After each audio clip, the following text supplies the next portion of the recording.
y quiero darle la bienvenida a las personas que están con nosotros hoy como panelistas. Tenemos a Sandra Guzmán, que es coordinadora general del Grupo de Financiamiento Climático de América Latina y el Caribe. Ella es mexicana, pero está con nosotros desde Italia. Y ella va a hablar con nosotros sobre el balance general y la importancia del tema de financiamiento durante la COP23. Carla Mas Wolfenson, ella es oficial de campañas y comunicaciones para América Latina del Climate Action Network International. Ella va a hablar sobre el diálogo de Talanoa, los desafíos y oportunidades.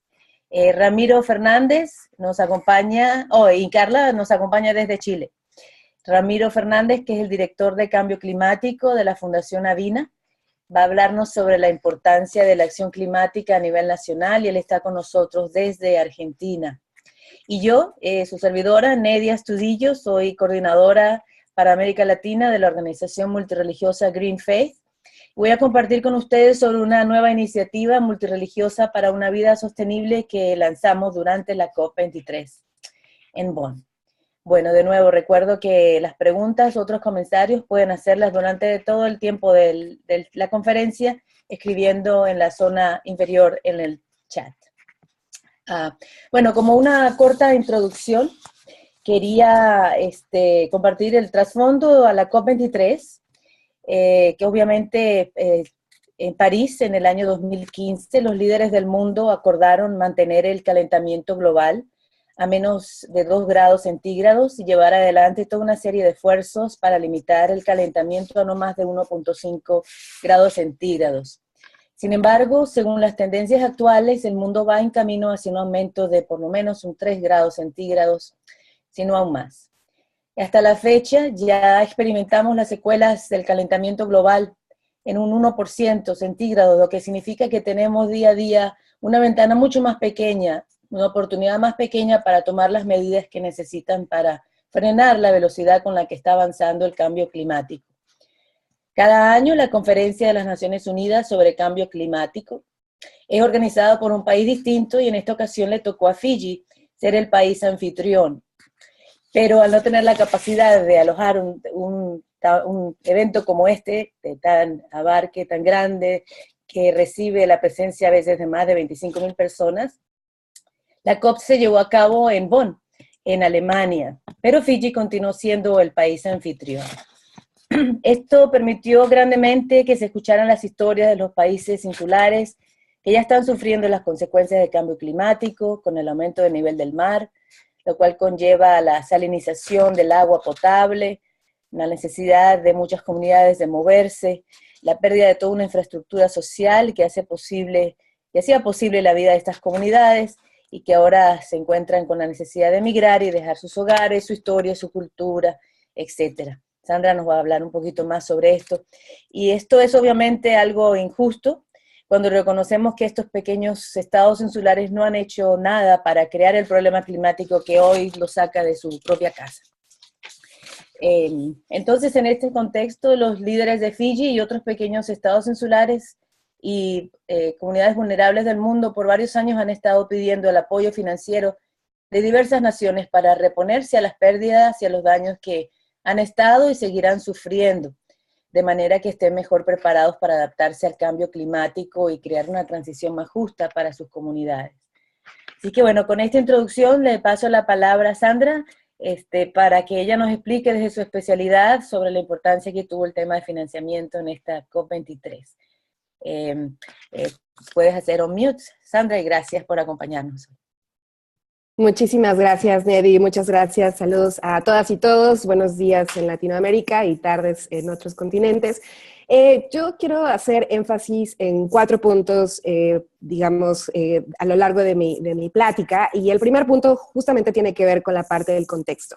Esto que menciona Nedi del contexto que tuvo la COP23, el hecho de que la presidencia la haya tenido Fiji como una isla sumamente vulnerable a los impactos del cambio climático y que debido a muchas situaciones no pudo hospedar en su territorio esta reunión y por eso se tuvo que llevar a cabo en Bonn, nos pone en un contexto en el que evidentemente estamos viendo los efectos del cambio climático cada vez más, digamos, latentes.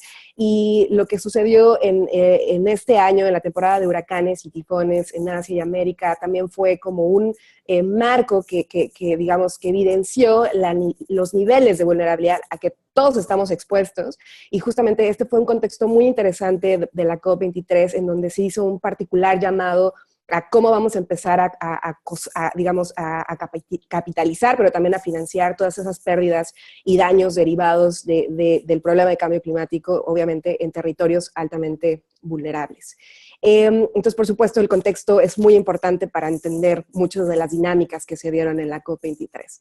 Un segundo punto tiene que ver con la estructura y con el objetivo de la COP23. Es muy importante tener en cuenta que fue una COP que es, digamos, una COP de transición hacia lo que es hacia lo que será la COP24, que se va a llevar a cabo en 2018, en donde las reglas de operación del Acuerdo de París tendrán que ser definidas. En ese sentido, la COP23 era un momento en el que muchos de los aspectos procedimentales y algunos de fondo y forma sobre estas reglas tenían que ser, digamos, afinados, es decir, de qué manera se van a llevar a cabo las discusiones en mesas redondas, en foros, digamos, cuáles eran esos aspectos procedimentales que había que establecer para seguir la discusión. Entonces, en muchos de los elementos no había productos específicos que se estaban esperando de esta COP, pero sí fue una COP que buscaba sentar ciertas reglas procedimentales para lo que será el próximo año, que el 2018 va a ser un año muy, muy importante para el proceso internacional. En ese sentido, un tercer punto que quiero platicarles es que pese a la diversidad de temas que se discuten cada año, hay tres aspectos transversales que se discutieron que es muy, muy relevante discutir en este diálogo, y uno tiene que ver con el marco de transparencia. Como ustedes saben, el Acuerdo de París, uno de los grandes logros que tuvo el Acuerdo de París fue el establecimiento de un marco de transparencia que permitiera a los países proveer más y mejor información en materia de cambio climático, tanto en materia de emisiones, como en materia de adaptación y en materia de financiamiento. Y muchos de los, digamos, elementos que son parte del artículo 13 en la parte de transparencia tuvieron buenos avances en esta COP23. Sin embargo, es importante decir que este artículo pues está, digamos, atado a muchas otras discusiones que se están dando de manera paralela, y por eso siempre es muy importante ver al acuerdo y a los procesos de la negociación como un todo, porque todos están, digamos, conectados. Aunque hubo avances en materia de transparencia, todavía hay que seguir, digamos, trabajando para definir mejor las modalidades que nos van a permitir tener más y mejor información en todos estos temas. Otros dos temas transversales que fueron, digamos, muy, muy bien recibidos en esta COP fue el establecimiento de una plataforma de los pueblos indígenas, en donde se hace un reconocimiento explícito al importante rol que juegan las comunidades indígenas y los pueblos indígenas en torno al conocimiento que ellos pueden proveer para atender problemas como el cambio climático. Esto es un acuerdo o es un paso que bueno, se reconoce como muy, digamos, sin precedentes en un contexto como lo es la discusión de cambio climático, y es muy importante resaltar este valor. Por supuesto, hay un debate alrededor de esta plataforma, de qué tanto se van a involucrar a los pueblos indígenas, es decir, la parte más de implementación, pero bueno, es un avance que hay que tomar en cuenta. Y otro avance en materia transversal tiene que ver con el plan de acción de género. Como ustedes saben, a lo largo de estos años se ha tratado de resaltar la inclusión del tema de género como un factor muy importante para caracterizar pues, las diferentes, digamos, como mujeres y hombres tenemos diferentes roles en la atención del cambio climático, pero también en los impactos. Hasta ahora había habido solo ciertas menciones, por ejemplo, el Acuerdo de París incluyó la parte de género en su preámbulo como un concepto, pero no se habían dado, digamos, un plan de acción como tal, y eso se alcanzó en la COP23. Es decir, ya se habla de fortalecimiento de capacidades en la materia, se habla de crear políticas coherentes con la política de género, se habla ya de sistemas de monitoreo y de reporte sobre estos temas. Entonces, es, por supuesto, un avance significativo en este tema. Entonces, esto es como, digamos, son algunas cosas que sí pasaron en la COP, aunque pareciera que a veces el proceso no avanza del todo, sí hay cosas que comienzan a tener ciertos pasos de los cuales hay que hablar para mejorarlos. Un tema que sin lugar a dudas es muy complejo y que desde mi punto de vista es la columna vertebral tanto del Acuerdo de París como de la Convención, es el tema de financiamiento. Solo para darles una idea, fueron alrededor de 11 elementos los que se discutieron de financiamiento, lo que genera una complejidad muy grande porque en 2 semanas acordar tantísimos ítems o elementos en la discusión es muy complejo. Y no les voy a hablar de todos ellos, pero los voy a englobar en tres grandes, digamos, procesos que fueron discutidos y que es muy importante tomar en cuenta en América Latina por la importancia que el financiamiento tiene para la región.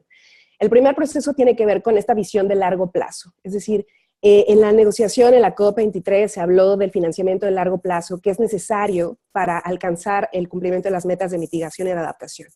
Ya se habla de que tiene que haber esta transferencia de los $100,000 millones de países desarrollados a países en desarrollo, y lo que se estableció en la COP, o se reconoce, es que tiene que haber un plan que los países desarrollados establezcan para decir cómo van a alcanzar esa transferencia de 2018 a 2020. Es decir, ya sabemos que está esta meta, ahora cómo lo van a lograr.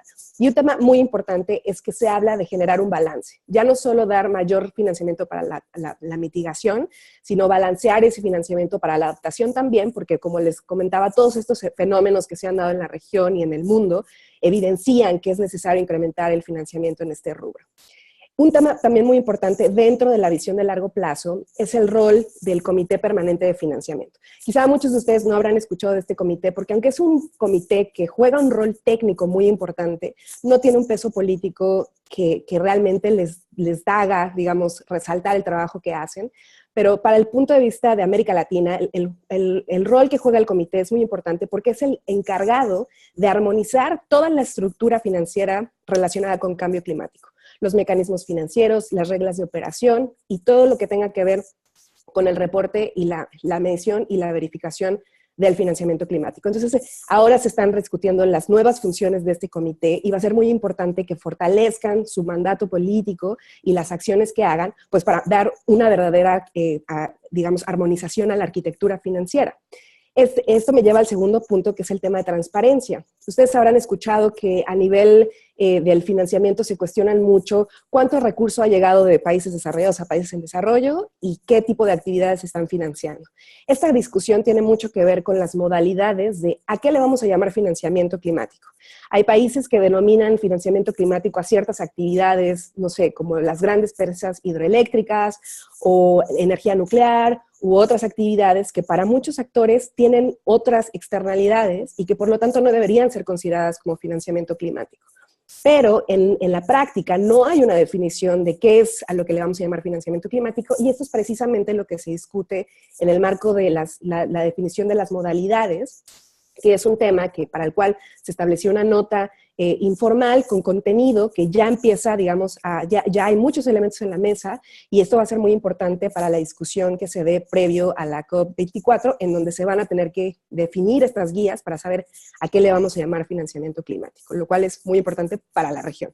Y finalmente, el otro punto que se discutió tiene que ver con los mecanismos financieros. Como ustedes saben, hay dos principales mecanismos financieros de la convención, que son el GEF, que es el Fondo Mundial para el Ambiente, y el Fondo Verde del Clima, que es esta gran estructura financiera que se creó para canalizar muchos de los recursos y que, bueno, ahora crece en proyectos y que, bueno, cada vez más entidades se acreditan y se presentaron los reportes. Y una de las principales, digamos, recomendaciones que surgieron de la COP para estos dos mecanismos fue mejorar los niveles y los medios para acceder a los fondos. Lo que se ha dicho es que actualmente no todos los países tienen las mismas capacidades de acceder a estos fondos, y la recomendación fue mejorar y facilitar, sobre todo para pequeños países o países que no tienen las mismas capacidades de acceso. Entonces, esto fue una recomendación clave en la negociación. Y un tema que fue álgido y que muy complejo fue el tema del Fondo de Adaptación. A lo mejor ustedes habrán escuchado que es un fondo que se creó en el marco del Protocolo de Kioto, y que, bueno, como ustedes saben, Estados Unidos, cuando salió el Protocolo de Kioto, no tenía interés en ninguna estructura que se hubiese creado dentro del protocolo, pero bueno, el Acuerdo de París reconoce que el Fondo de Adaptación puede servir al acuerdo.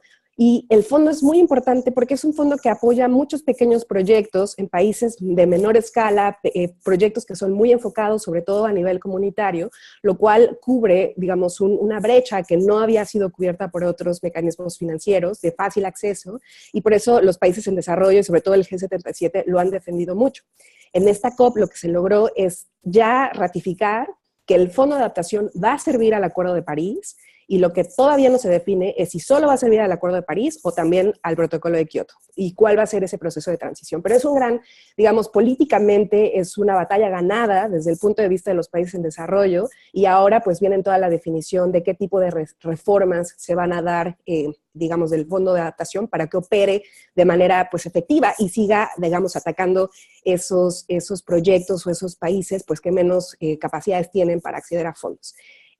Como verán, hay muchos temas que están pendientes y yo lo que quiero concluir es enfatizando la importante labor que tenemos de trabajar en el proceso interseccional. No podemos llegar a la COP24 sin un trabajo previo porque todos los elementos de la agenda siguen sin ser definidos. Necesitamos establecer al menos una reunión intermedia y todos estos temas tienen que avanzar de manera mucho más acelerada, porque si llegamos a la COP24 con todos estos elementos abiertos como están ahora, va a ser muy difícil lograr la conclusión de las reglas de operación del Acuerdo de París. Eso es todo por mi parte. Muchas gracias. Muchísimas gracias, Sandra. Muchísimas gracias por esta hermosa presentación. Carla, ahora te toca a ti y vamos, todavía Ramiro estamos tratando de lograr que pueda aparecer en pantalla, pero por ahora entonces Carla, por favor. Gracias. Muchas gracias, Nedi. Muchas gracias también, Sandra, por tu interesante presentación y buenos días, buenas tardes a todos los que nos escuchan.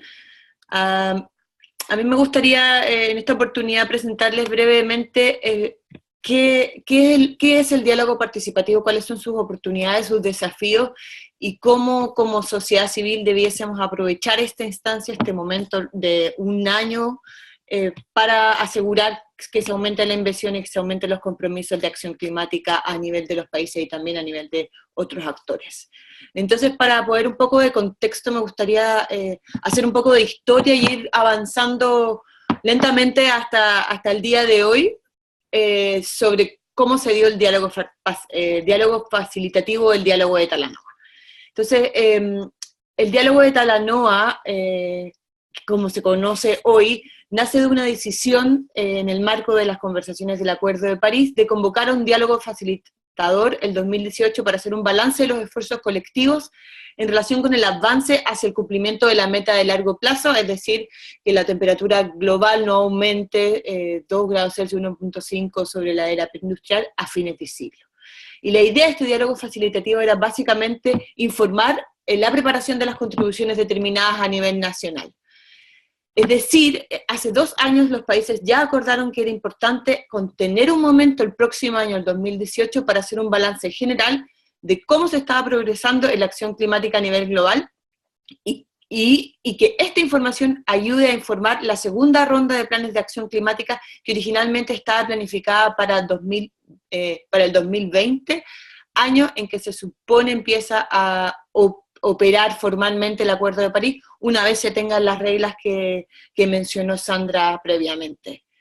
Este año, tomando la decisión y el mandato que tenía el presidente de la COP, ambos presidentes, el presidente de la COP del año anterior de Marruecos y el de hoy de Fiji, realizaron consultas profundas sobre cómo debiese ser este diálogo facilitativo, qué elementos debería de tener. Estas consultas continuaron durante Bonn, durante el 23º periodo de sesiones de la COP, y finalmente este diálogo facilitativo adquirió cuerpo, adquirió una forma en la COP23, no solo a través de este cambio de nombre, este diálogo de Talanoa como se conoce hoy y como lo escucharán durante todo el próximo año. El diálogo de Talanoa adquirió importancia por varios aspectos. Una, da cuenta de la necesidad y de la importancia que tiene el enfoque tradicional en Fiji del diálogo, un diálogo participativo, un diálogo inclusivo, un diálogo transparente, y de poner los ojos nuevamente en aquellos actores o en aquellos países, comunidades que son vulnerables al cambio climático. Transforma el diálogo dentro de la convención a un espacio constructivo, un espacio donde se espera que no haya confrontación entre las partes. Este diálogo de Talanoa se lanzó oficialmente en la COP23, fue aceptado por todos los países y da inicio formal en enero del 2018. El diálogo de Talanoa así como tal se presentó en un anexo de la decisión de la COP23 y busca responder básicamente a 3 preguntas. ¿Dónde estamos? ¿A dónde queremos ir? ¿Y cómo llegamos hacia allá? Y este set de preguntas tiene un claro objeto bajo la presidencia de Fiji, que es buscar que los países se comprometan a presentar mejores planes de acción nacional o NDCs a 2020, fecha, vuelvo a repetir, en la que comienza a operar formalmente el Acuerdo de París. El diálogo de Talanoa busca recibir historias, establecer empatía y confianza entre los distintos países. Es un proceso, como dije, de un año, que está compuesto por 2 fases, una preparatoria, que se alimentará de instancias puntuales, como por ejemplo el reporte especial del panel intergubernamental de cambio climático, el IPCC, sobre el 1.5. Este reporte será presentado oficialmente en septiembre del próximo año, del 2018, y será un insumo clave para la fase preparatoria del diálogo de Talanoa, y también será un insumo clave para la fase política de este diálogo, que tiene cuerpo ya en la COP24 en Polonia, donde serán los ministros los encargados de obtener un resultado final de este proceso. Vale destacar también que el diálogo de Talanoa, en su fase preparatoria, abre la posibilidad a otros actores no gubernamentales, o sea, los actores no estatales, de presentar aportes y de insumar la discusión. Para eso abre una plataforma en línea para recibir y transparentar los insumos. O sea, dentro de poco nosotros podríamos acceder a todo el proceso del diálogo de Talanoa de manera transparente a través de información digital. Y también el diálogo de Talanoa abre un espacio para incluir en la discusión toda la acción climática pre-2020, que también fue un componente importante de la discusión, como lo mencionó Sandra, y es un elemento clave también para los países no industrializados en la mira de los esfuerzos futuros. Entonces, dicho todo esto, hoy estamos a puertas de iniciar un proceso de un año con un objetivo claro de intentar aumentar la ambición de los países, o sea, que se presenten mejores compromisos de reducción de emisiones a nivel de mitigación y mejores acciones en términos de adaptación y de financiamiento climático. El diálogo de Talanoa nos deja una serie de oportunidades. A mí me gustaría destacar al menos 3, que ya las he mencionado a lo largo de la presentación, pero quizás para puntualizarlas, es que abre la posibilidad de avanzar en la implementación efectiva de la acción climática pre-2020 y el establecimiento de mecanismos de transparencia al respecto. Abre la posibilidad de involucrar los actores no estatales en la discusión sobre el aumento de la ambición y qué es lo que es necesario, o sea, dónde estamos, a dónde vamos y cómo llegamos. En esa conversación abre el espacio a otros actores no gubernamentales que han sido y son cada vez más relevantes en la conversación sobre la acción climática a nivel de los países, a nivel interno de los países. Y también el diálogo de Talanoa abre una oportunidad clara en la medida que se envíe las señales correctas a los países de asegurar que para el 2020 se presenten nuevos planes de acción nacional, o sea, que los planes que ya fueron presentados en el marco del Acuerdo de París se mejoren, y no solamente se actualicen, sino que se mejoren, se robustezcan, sean planes más comprensivos, y que estos planes sean los que empiecen a operar el 2020. Dentro de los desafíos que se abren en este proceso, creo que son desafíos que son inherentes también a todo proceso global, que es que el proceso sea de alguna manera, no se den estos procesos abiertos, que sea cooptado y que sean los mismos actores que participen. Entonces un bajo involucramiento y una baja participación es un desafío para todos los actores interesados en participar.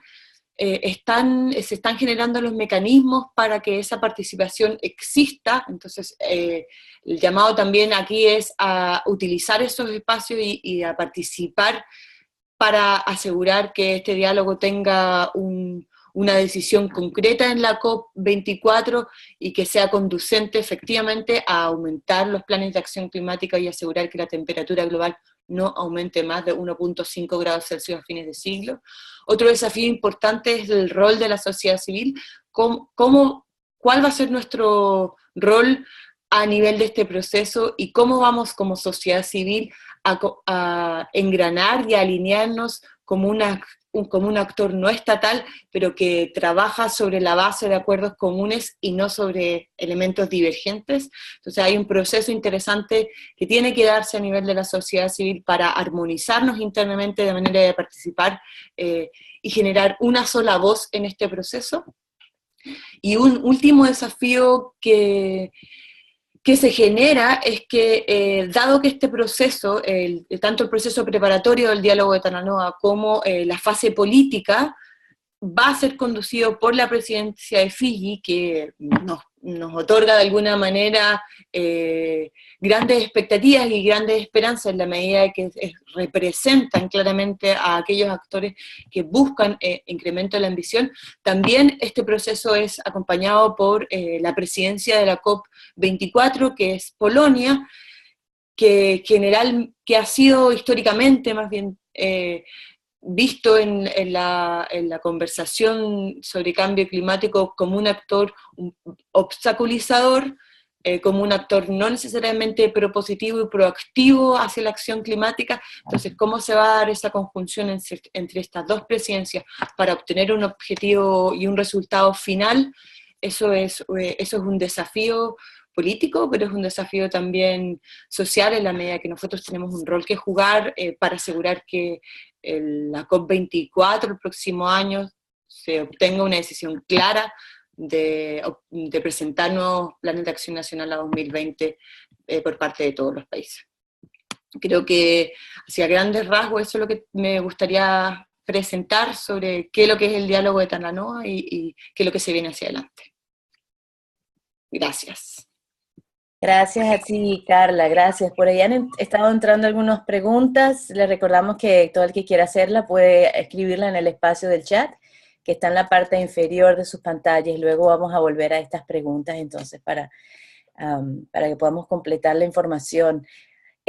Ramiro, voy a cambiarte como el host de este evento. Si yo desaparezco, pues aquí sigo, me vuelvo a entrar, pero vamos a ver si logramos verte también. Está bien. Bueno, te agradezco. Igual es lo menos importante. Ah, sí, me ve. Qué bueno. Muy bien, muy bien. Me hago mute y te damos la palabra, Ramiro. Muchas gracias. Buenísimo, gracias. Buena estrategia. Encantado. Bueno, por suerte estaba peinado por la foto. Así que, a ver, les voy a compartir brevemente un poco cuál es el rol de los que son los actores no estatales dentro de la agenda de cambio climático, tanto en el proceso de negociaciones bajo Naciones Unidas como en los contextos nacionales y la implementación de las políticas y acciones a nivel de los países. Primero, poniendo en contexto en la agenda internacional, es importante tener en cuenta de que el año pasado en Marrakech es donde entra en vigencia el Acuerdo de París, ¿no? Y pasa un año y llegamos a Bonn siendo la primera COP en la cual los países ya están con su cabeza seteada en términos de la implementación. Ya el Acuerdo de París es vigente, los países han generado ahí compromisos y contribuciones. A partir de durante todo este año empiezan a organizarse y a crear las condiciones y los mecanismos para implementar aquellos compromisos y contribuciones que han presentado bajo el Acuerdo de París. Y una de las primeras cosas que los gobiernos nacionales identifican cuando avanzan en esta fase de implementación es que les es imprescindible articularse y trabajar junto a los actores no estatales, a los gobiernos locales, gobiernos subnacionales, instituciones del sector privado, pueblos indígenas, comunidades de base, entidades de sociedad civil. Sin trabajar junto con estos actores, para los gobiernos nacionales es absolutamente imposible cumplir con las metas que se han fijado y comprometido bajo el Acuerdo de París. Entonces ahí es donde toma mucha relevancia el rol de estos actores no estatales en la fase de implementación. Este reconocimiento a los actores no estatales, que así se lo llama en la jerga interna de la negociación, pero que son todas las entidades de sociedad civil, sector privado y aquellos que no son gobiernos nacionales, es algo que ha ido cobrando fuerza y relevancia dentro de las negociaciones de Naciones Unidas en los últimos años. Para que ustedes puedan contextualizar esto, en el 2014, en la COP20 en Lima, fue la primera instancia donde se generó un espacio formal de diálogo que se llamó el Día de Acción Climática, sentando a la mesa a actores no estatales con ministros y representantes de gobiernos dentro de la negociación. Y esa fue la primera instancia de diálogo un poco más estructurada, si quieren, que se generó. Eso hizo que el gobierno del Perú, con el gobierno de Francia, con Cristiana Figueres y con el secretario general de Naciones Unidas, Ban Ki-moon, forjaran una alianza llamada Lima Paris Action Agenda para potenciar el rol de los actores no estatales en el camino hacia el Acuerdo de París, para dar relevancia y visibilizar el liderazgo y la preponderancia de este perfil de actores como una forma de crear momentum para alcanzar el Acuerdo de París. Eso generó múltiples acciones que van desde la presencia de 1000 alcaldes en París, la declaración de compromisos de acción climática estructurados en distintas áreas, en bosques, en resiliencia, en energía, en el rol de los gobiernos locales, en industria. Hubo todo un movimiento estructurado de acción climática donde llegaron todo este perfil de actores e instituciones presentando compromisos, diciendo: yo como institución en mis capacidades me comprometo a generar este impacto climático para tal fecha y lo voy a reportar voluntariamente. Eso hizo que en el Acuerdo de París y en la decisión de París hubiera un alto reconocimiento al aporte que generaban este perfil de actores. Se nombraron la figura de lo que hoy se conoce como los champions, que son personas designadas por las presidencias de la COP para acelerar y promover la acción climática de aquí al 2020. Y como recién contaba Carla, este reconocimiento al rol de los actores no estatales cobra más fuerza aún en Bonn cuando se los integra formalmente como parte del diálogo de Talanoa. Entonces ahora, durante todo el 2018, lo que estén haciendo los actores no estatales se va a integrar, se va a registrar, se va a reportar y se va a poder visibilizar como parte de la acción climática global que estamos buscando acelerar para la acción pre-2020 y más allá. Entonces, me parece importante dimensionar que para aquellos que venimos involucrados en la estructura de la gobernanza climática global, esta injerencia y reconocimiento a los actores no estatales cambia o altera un poco los paradigmas de la gobernanza climática convencional, como la veníamos entendiendo en años anteriores, donde todo radicaba en lo que hicieran o no hicieran los gobiernos nacionales. Y esto genera nuevas oportunidades a futuro. A nuestro parecer, en la era de la implementación, de aquí hacia adelante, el rol de los actores no estatales y de este, llamémoslo, movimiento de acción climática que ha ido emergiendo y fortaleciéndose en los últimos años, se refuerza y fortalece en 3 funciones principales.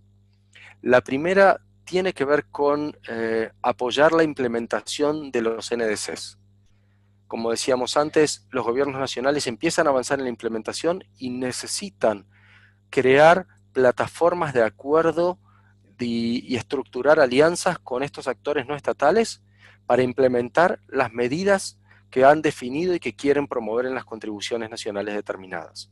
Y esto se tiene que reflejar en alianzas multisectoriales a nivel nacional. En cada uno de los países generarse una masa crítica de actores que se involucran en la implementación concreta de sus NDCs. El segundo rol y función que tienen estos actores no estatales y la Agenda de Acción Climática tiene que ver con el aumento de la ambición. Cuando los países, como decía Carla recién, en el 2020 tengan que presentar nuevas contribuciones o se vean obligados a aumentar la ambición, porque la ciencia ya nos dice que lo que tenemos no es suficiente, es en las nuevas oportunidades que presenten los actores no estatales donde pueden identificar nuevos mecanismos que les agreguen nuevas medidas que les permitan acelerar la ambición de una manera que hoy no tienen contabilizada. Entonces, si nosotros logramos en nuestros países generar masas críticas de actores que tengan fuertes compromisos de acción climática, que aceleren la innovación, que muestren nuevas medidas, vamos a estar ayudando a los países para que en el 2020 la contribución que puedan presentar sea mucho mayor. Y el tercer rol que tienen, que también es importante, tiene que ver con garantizar el cumplimiento de los compromisos existentes. En Bonn tuvimos el privilegio de ver una alianza multisectorial de gobiernos regionales, gobiernos locales, empresas, entidades de sociedad civil, que se presentó ante la Secretaría de Naciones Unidas de Cambio Climático haciendo una declaración formal donde dicen: nosotros nos comprometemos a cumplir con la contribución presentada por Estados Unidos independientemente de lo que decida el señor Trump. Esta alianza multisectorial que dice, que se llama, se estructura bajo esta plataforma, se llama We Are Still In, y que presenta un pledge formal a Naciones Unidas y les dice: vamos a cumplir con la meta fijada por Estados Unidos, a partir de las acciones que nosotros nos fijemos. Y lo más interesante es que sí lo pueden hacer. Lo que decida hacer California, el estado de Washington, el estado de Nueva York, las más de 250 empresas, los cientos de gobiernos locales, con las acciones directas que ellos implementen, están en condiciones de cumplir con esa contribución de Estados Unidos presentada en 2030. Y eso es lo que para mí se vuelve crítico, porque sabemos que en nuestros países la voluntad política y los cambios de gobierno pueden alterar las posiciones frente a temas como el cambio climático.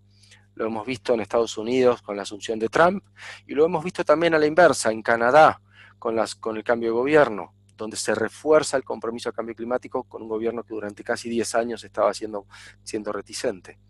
Entonces, crear masas críticas de actores que en nuestros países sostengan un compromiso fuerte y una relevancia política de la agenda de cambio climático es la mejor forma de asegurar que lo que un país se compromete a realizar bajo Naciones Unidas en un periodo de gobierno se mantiene independientemente de los cambios de gobierno que se puedan dar.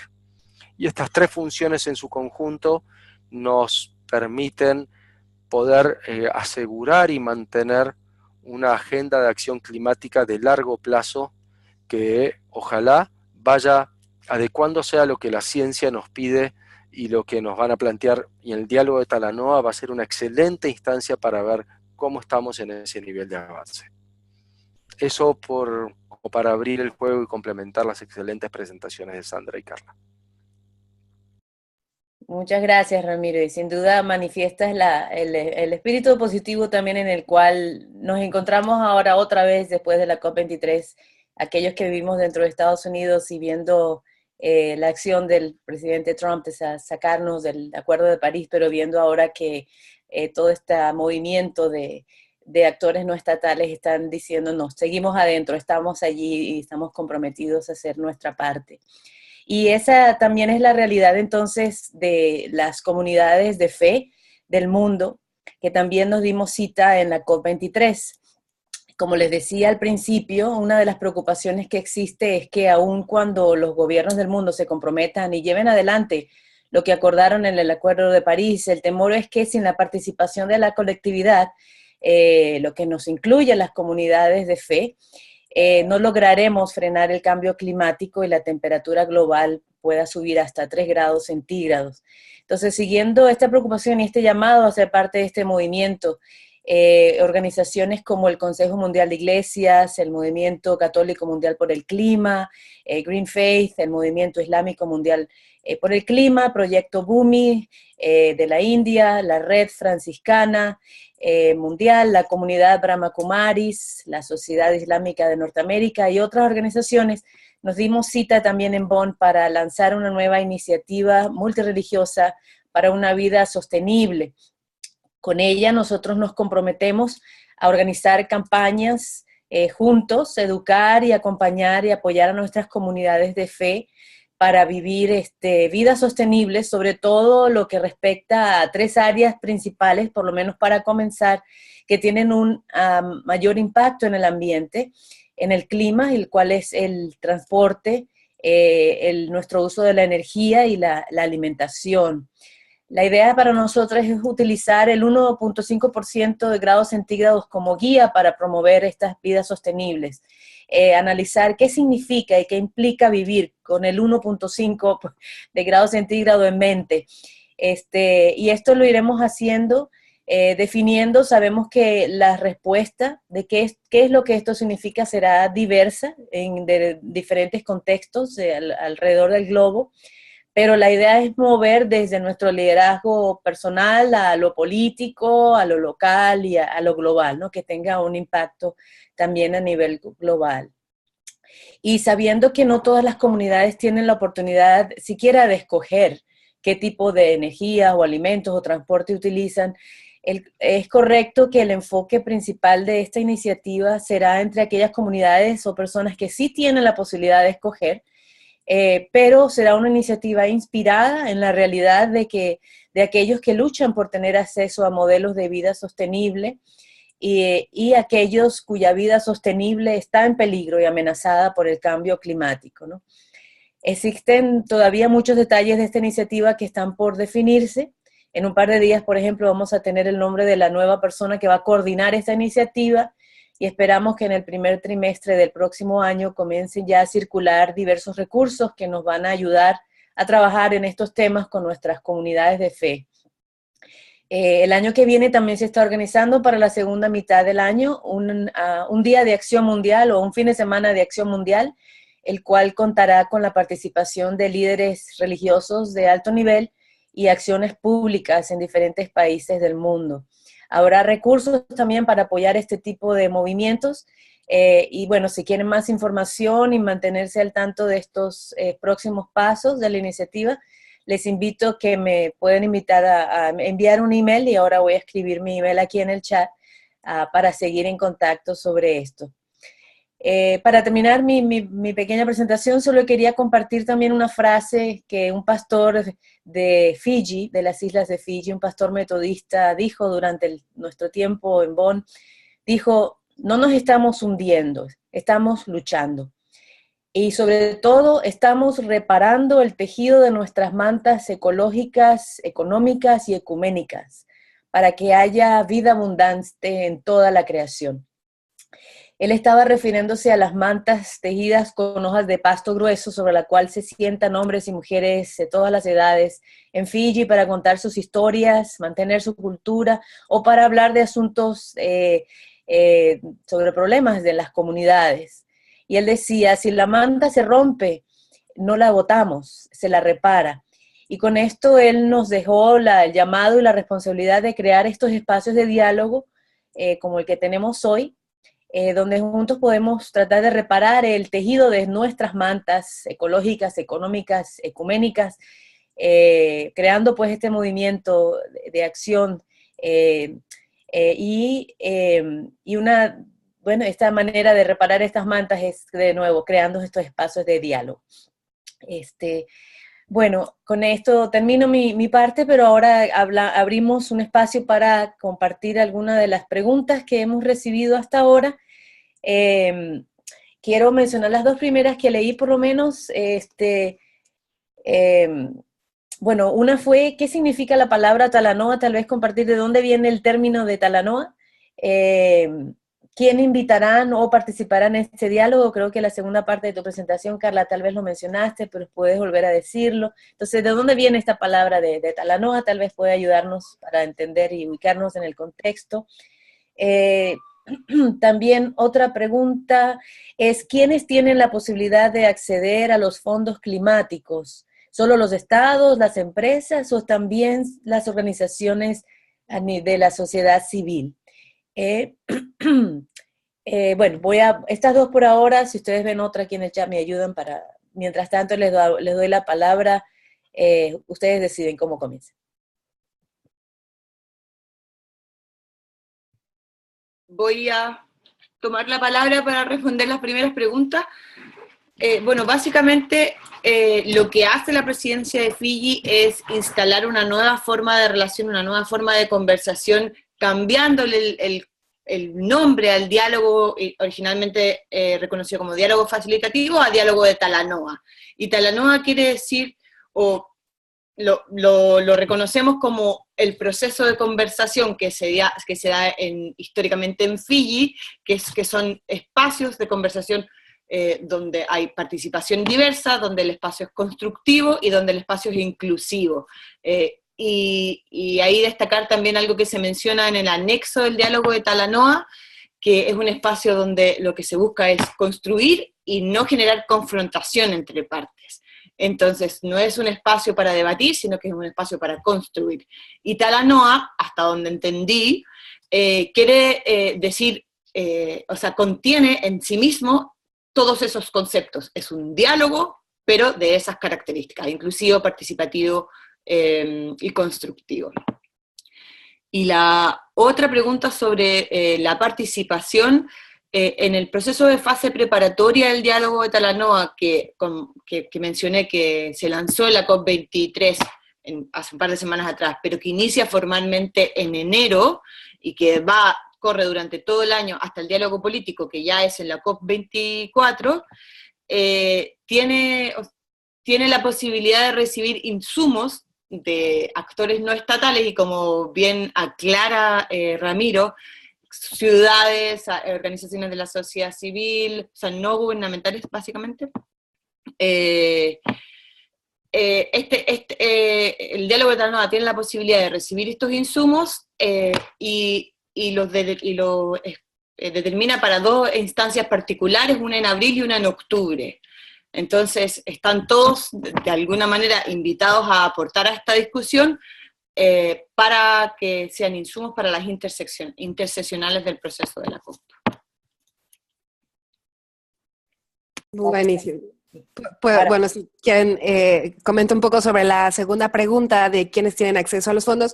Bueno, es muy importante reconocer que la arquitectura financiera que se ha estado construyendo en materia de cambio climático es diversa. Es decir, yo les mencioné dos mecanismos financieros que son los que operan oficialmente, más el Fondo de Adaptación, y existen otros fondos que actualmente operan. En estricto sentido, los mecanismos de financiamiento son o pueden favorecer a los diferentes actores, gobierno, sector privado, sociedad civil. Ciertamente la mayoría han favorecido las acciones de los gobiernos federales, sobre todo, porque el financiamiento no ha llegado tanto a gobiernos subnacionales. Pero eso se había venido dando en los últimos años, y justamente con esto que mencionan Ramiro y Carla de la participación de los actores no gubernamentales, se ha comenzado a visualizar una arquitectura financiera muchísimo más comprensible y muchísimo más integral, en la que puedan diferentes actores acceder. En el caso del Fondo Verde del Clima, ha sido un proceso particularmente interesante porque la construcción ha sido todavía más, inclusiva, más actores que han formado parte de la constitución del fondo, y ahora muchos actores que acceden a estos fondos, que no solo son gobiernos, también son organizaciones no gubernamentales, y el sector privado también tiene una facilidad. Es importante decir y reconocer que ciertamente el acceso a este tipo de mecanismos sigue siendo complejo, sigue habiendo una serie de demandas burocráticas que hacen todavía más complejo el acceso, y justamente, como les decía, uno de los temas que se ha buscado es facilitar el acceso y sobre todo buscar que muchos otros actores puedan participar, comunidades a menor escala u otras organizaciones. Pero yo creo que hay un tema fundamental que tiene que ver con cómo hacer que todo esto, digamos, juegue cómo todo esto es parte de un objetivo común, y es que todos los proyectos que se propongan en estos mecanismos realmente ayuden a la transformación. Es decir, lo que tenemos que hacer ahora en la arquitectura financiera es ya no solo aprobar proyectos por aprobar, o tratar de cumplir, digamos, con las cuotas de financiamiento, sino comenzar a pensar en algo que decía Nady, ¿cómo vamos a vivir en ese escenario del 1.5 o del 2 grados? ¿Y cuáles van a ser esas acciones que nos van a ayudar a llegar a esa meta? Y esas son las metas que tienen que ser financiadas. Es decir, cómo no, digamos, hay muchos fondos que se han destinado, pero no de manera necesariamente efectiva, que están ayudando a la reducción de emisiones o a la reducción de vulnerabilidad.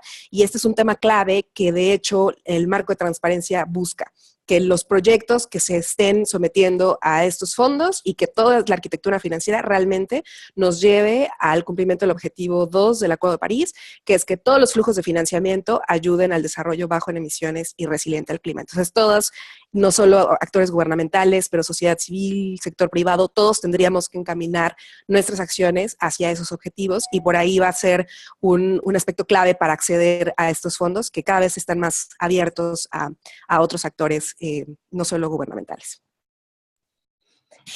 Gracias, Sandra. Tal vez otra pregunta que puedas ayudarnos, Ramiro, a contestar también. Mencionaba desde Brasil, aquí el gran desafío en Brasil es la falta de compromiso de los políticos, que a menudo hacen proyectos pero nunca ponen en práctica. Y la otra falta es la falta de educación ambiental de una manera concreta y real. Entonces, un poco yo creo que conectado a eso está la preocupación de quién y cómo se va a definir esta participación de los actores no estatales, ¿no? Obviamente se ve que la responsabilidad está llegando ahora a todos nosotros, ¿no? Entonces, ¿cómo lidiamos con este asunto político cuando hay inestabilidad política en nuestros locales, pero cómo sentimos que aquello que estamos haciendo está siendo considerado en estas mantas, donde estamos entrando todos a dialogar y buscar soluciones? Sí, con gusto, Nady. Primero me parece importante lo que mencionaba Sandra en términos de cómo se está adaptando los mecanismos de financiamiento y los sistemas para integrar a estos actores no estatales en distintos niveles. Y solo un ejemplo ahí.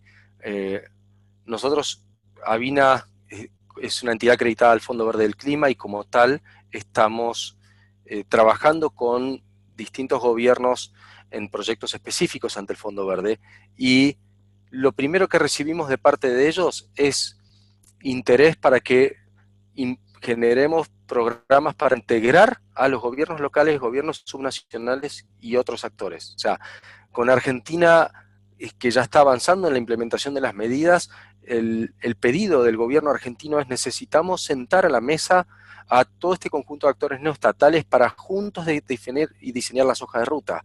El gobierno de Perú nos dice: por favor, ayúdennos a que los gobiernos subregionales puedan implementar las medidas de adaptación que hemos definido. Y Paraguay nos dice: necesitamos fortalecer a los gobiernos locales para que ellos puedan implementar las acciones de cambio climático que necesitamos. Entonces, esta interfase que se traduce por un lado en las negociaciones y por otro lado ya se empieza a materializar en el financiamiento específico, me parece que es una muy buena sinergia y que se va dando gradualmente. Para aquellos casos donde la inestabilidad política es más fuerte, yo creo que se invierten los roles, y ahí es donde es la articulación entre los actores no estatales y la capacidad de organización y, como decía Carla antes, de armonizar acciones estratégicas y políticas entre estos actores no estatales, donde hay que consolidar la fuerza. Insisto, lo que vimos en Estados Unidos en este año para mí es el mejor ejemplo de una alianza multisectorial para contrarrestar una decisión de gobierno nacional que busca salirse del Acuerdo de París, y actores que dicen: nos mantenemos. Esto fue posible en Estados Unidos porque la masa crítica y el poder de los gobiernos subregionales, de los gobiernos locales y el sector privado y sociedades es muy fuerte, pero no pasa lo mismo en muchos otros países, y ahí es donde necesitamos empoderar a estos otros actores y fortalecer capacidades, ¿no? ¿Cómo hacemos para que en Brasil, por ejemplo, frente a los avances de la deforestación que se ha dado en la Amazonía en los últimos años, podamos consolidar los compromisos de los municipios verdes que quieren avanzar en temas de deforestación? ¿Cómo los apoyamos directamente a ese perfil de actores? Para mí es donde ahí hay que ir a estrategias paralelas. Y un elemento nomás por lo que mencionabas, Nedi, recién sobre la iniciativa de estas comunidades interreligiosas, iniciativa multirreligiosa para una vida sostenible.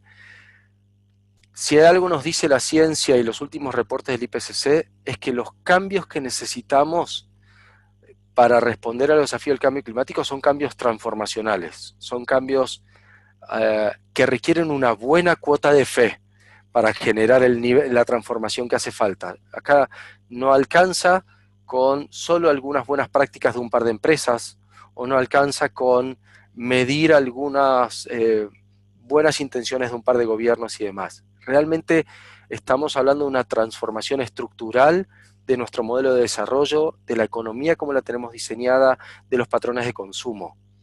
Y es ahí donde el rol de las comunidades de fe es estratégico y estructural. Necesitamos que ustedes transformen este mensaje de cambio desde un mensaje positivo, desde una vida sostenible, y que pueda traducirse en cambios de prácticas y acciones concretas, específicas, medibles y cuantificables en el corto plazo.